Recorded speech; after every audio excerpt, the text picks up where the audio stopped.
Hello বন্ধু, কেমন আছো? হ্যাঁ, আমিও তো ভালো আছি। অনেক দিন দেখা সাক্ষাৎ হয় না। নতুন বিয়ে টিয়ে করে ভুলে গেছো নাকি? বেড়া, এটা কোনো কাম হল না। আরে সরি বলার দরকার নাই, সরি বলার দরকার নাই। তা তুমি আসো কোয়ানে?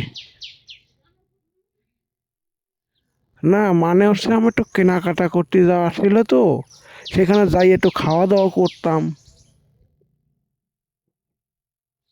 ও, তোমার সাথে কেটা কেটা আছে? ওই বলদা সেমাদারে তুমি? আরে ভাই রে সাপ, ওই এক নাম্বারের কানা খাটাস, ওর দ্বারে কেউ যায় নাকি? বেয়াদব একটা লোক। আরে সেই দিন কি করেছিল মনে নাই? ওর দ্বারে যাবা না, কখনো যাবা না। একটা বাজে লোক, জঘন্যতম খারাপ লোক একটা।